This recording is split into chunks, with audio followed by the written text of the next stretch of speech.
Was a new edition, Candy Girl. So yesterday was Memorial Day, a day it is that America wants to remember, but it's also a day she chooses to forget. It marked the 100th anniversary of the Tulsa race riots.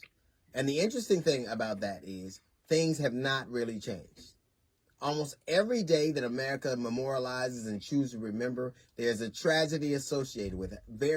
There's a day, almost every day in American history, you can associate the deaths and murder and pillaging of black and brown people, particularly on days that we are America is celebrating.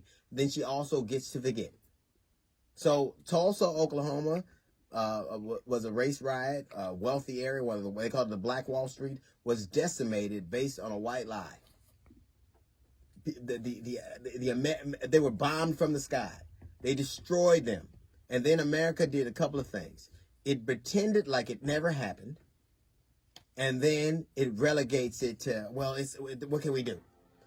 It's also the kind of tragedy that happens so often, and it bears the similarity of being forgotten. There are almost 200 such riots in American history, and we don't hear about them until John Singleton makes Rosewood, or Lovecraft, or The Watchmen, because it happens the same way. A tragedy that America wants to forget, it does. And then it has help from lawmakers. All you have to do in America, and these incidents prove it, as well as what happened to the Capitol proves it, lie on black people, America believes it, riots, and then is embedded in forgetting about it. All you have to do, the basis of what happened, black people only have to do one of three things to have this thing happen.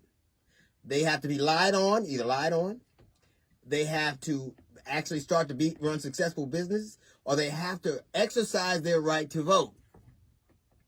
They have to do things that America will not accept from them. And America does a thing that is even more insidious. It pretends like it never happened. It gets to pretend like it never happened. So in 100 years, people will look at the Capitol and go, we didn't know about that, because some young filmmaker will write a story about it, and America will go, we didn't know.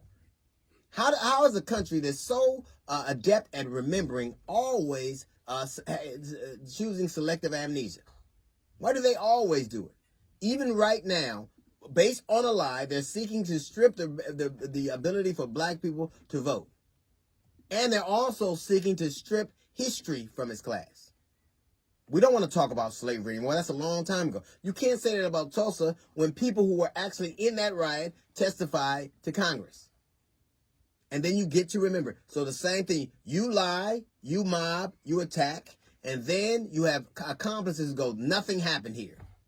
We don't remember.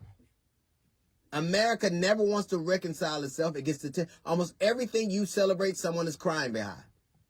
Memorial Day, we see the tears from it. The 4th of July, we see the tears from it. The Thanksgiving, we see the tears from it. Your tragedies are always steeped in somebody else's destruction. Always. There's an old Chinese saying that says, the faintest ink is better than the boldest memory, particularly when that memory is written in blood. She has so much to remember, but yet she chooses to forget. Over and over. America, Tulsa riots right now, and the Capitol 100 years ago, and the Tulsa Capitol riots right now prove America loves white mobs. They always have. They turn the other way. They give them a pass and then pretend like nothing ever happened. And we have the temerity to call for unity when we don't even reconcile ourselves with the tragedies that has been fomented in this country. So in the very days you're celebrating and barbecuing, black people are conjuring up and remembering, or brown people are remembering, and you choose to forget. You get to do it over and over again. You're doing it right now. Right now, 4 months removed from somebody storming the Capitol based on a lie about black people stealing an election.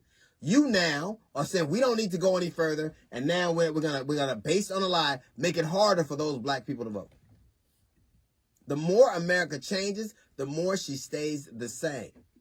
Our motto is one nation under God. We should change it to Serve Pro's motto, like it never happened. That's a little note from the GED section. We got the Jazz Report coming up in 15 minutes. It's the D.L. Hughley Show.